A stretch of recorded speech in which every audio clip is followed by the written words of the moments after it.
Court के सामने तो अच्छे अच्छे लोग भी, मंत्री संतरी, चाहे वो अपने आप को आईजी डीआईजी कलेक्टर कुछ भी हो, चाहे मंत्री हो चाहे संतरी हो चाहे कोई भी हो, अपने आप को जो है वो चाहे कुछ भी समझता हो, लेकिन कोर्ट के सामने जाते हैं ना तो सीधे इस तरीके से जैसे कि गाय का बछड़ा एकदम छोटा सा बच्चा टाइप में बन जाता है। और वहां पर ना कोर्ट इस तरीके से जो है उनके साथ वसूल करता है कि आपने देखा नहीं होगा, हालांकि अभी आने लगे हैं ना, तो वहां पर आपने देखा, अगर कुछ वीडियोस आ जाते हैं इस टाइम पे, तो वहां पर आप लोग देखे होंगे कि वहां पर जब बुलाया जाता है ना किसी भी आईजी डीआईजी को, तो उसे बैठने के लिए भी नहीं कहते कोर्ट के अंदर। कोर्ट कभी है ना, जो जज साहब है कभी बैठने के लिए नहीं कहते, बोलते खड़े रहो। और तब तक, और एक बात और है, जो सरकारी कर्मचारी है ना उन लोगों को तो और भी लगा के ठोक के देते हैं, है ना। आप लोग समझते हैं इस बात को, है ना। तो यहाँ पर देखो, मंत्री संतरी चाहे कोई भी हो, अभी आपने देख लिया है ना स्टेट बैंक ऑफ इंडिया को, है ना, एसबीआई को, एसबीआई ने अभी इलेक्टोरल बॉन्ड, आपने सुना होगा इलेक्टोरल बॉन्ड जो है कि बहुत चर्चा में है, तो इलेक्टोरल बॉन्ड को लेकर जो है एसबीआई ने जो है ना, जो भी किया यहाँ वहाँ के जो भी खाते वाते के यहाँ वहाँ किया, और उसके चलते ही है ना, तो उसके चलते जब सुप्रीम कोर्ट में पहुंचा के, तो सुप्रीम कोर्ट ने उसको फटकार लगाई। जब सुप्रीम कोर्ट में फटकार लगाई तो उसने मांगा, एसबीआई ने कहा कि नहीं, हम अभी हमें 3-4 महीने का समय चाहिए। तो कोर्ट ने फिर से दोबारा से एक बार जो है ना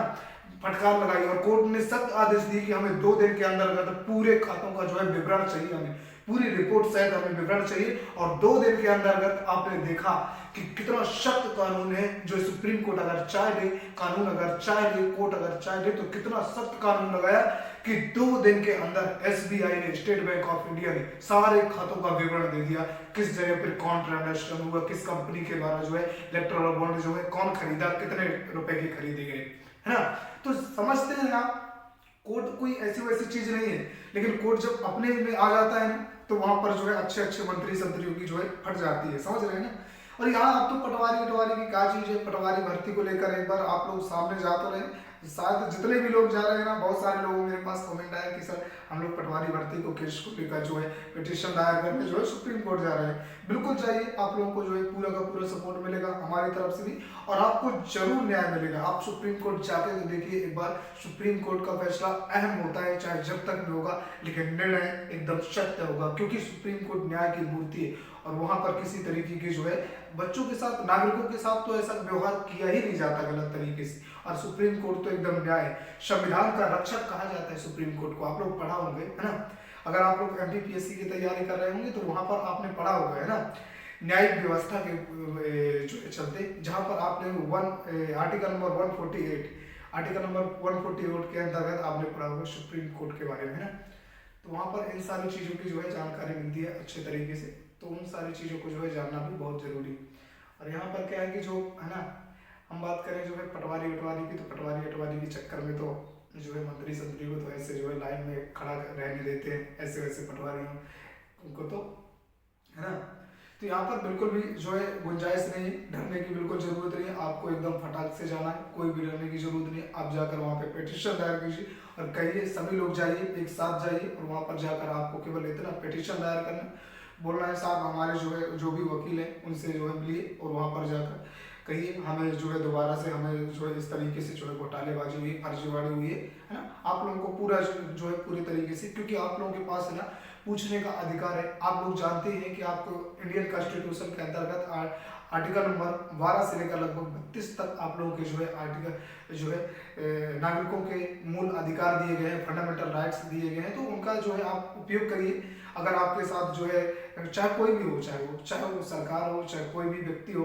अदर पर्सन हो, अगर आपके जो है मूल अधिकारों का हनन होता है तो आप पूरी तरीके से जो है आर्टिकल नंबर 32 के तहत जो सुप्रीम कोर्ट में जा सकते हैं, सीधे सुप्रीम कोर्ट में जा सकते हैं। और यहाँ पर तो हमारे जो है बोलने की स्वतंत्रता को भी छीना जा रहा है। अगर हम कुछ बोलते हैं हमें एक बार तो सुनते नहीं, अगर हम कुछ बोलते भी हैं तो वहाँ पर हमें बोलने की स्वतंत्रता को छीना जाता है। हमारे ऊपर तो जो है ना पुलिस कार्रवाई की जाती है, बच्चों को मारा जाता है, युवाओं को पीटा जाता है। कई बार हमारे जो है भोपाल के अंदर आंदोलन हुए, कहीं भी होते हैं तो इस तरीके से जो कई बार जो है बातें आ जाती है, ठीक है ना। तो इनकी विशेष बातों की बात, और जितने भी लोग बोल रहे थे कि हम जो है सुप्रीम कोर्ट जा रहे हैं लेकर जो पटवारी भर्ती को, जरूर जाइए आप लोग।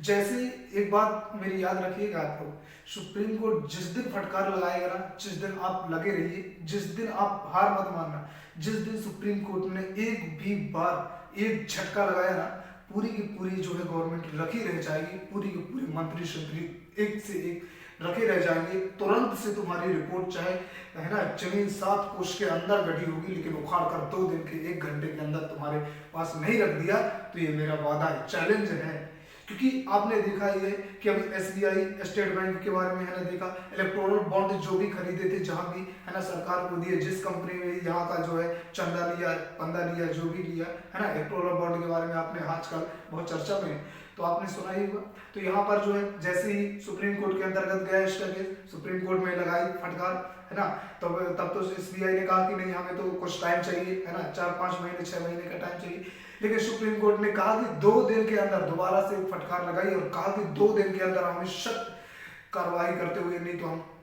बहुत बुरी तरीके से कार्रवाई करेंगे और तुरंत हमें जो है वो इलेक्टोरल बॉन्ड चाहिए, किसके द्वारा और किसने लिया, किसके द्वारा जो है चंदा दिया गया और किस जो है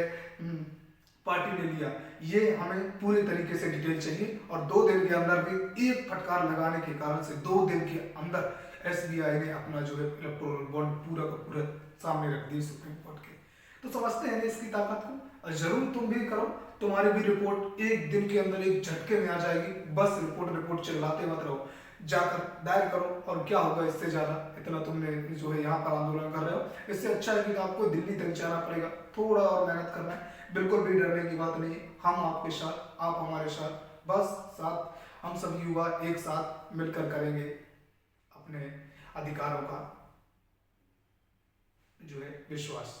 तो अधिकारों का विश्वास बनाए रहे, अपना विश्वास बनाए रहे, और जरूर कानून के ऊपर, आप कोर्ट के ऊपर तो पूरा भरोसा रखिए, कोर्ट जरूर आपकी बातों को सुनेगा। जितने भी विद्यार्थी हैं सभी लोगों से कहना चाहूँगा, अगर जानकारियाँ थोड़ी बहुत भी अच्छी लगती हैं तो जरूर वीडियो को लाइक कर सकते हैं। और हाँ, एक बात और कि अभी मैं फिर कहता हूँ कि आप लोग जो है, जो लोग भी MPPSC की तैयारी कर रहे हैं प्रीलिम्स 2024 की, क्योंकि एग्जाम अभी टल गया है, आप लोग जानते हैं, तो यहाँ पर आप CSET को थोड़ा सा तैयार जरूर कर लें। मैं बार बार कहता हूँ कि CSET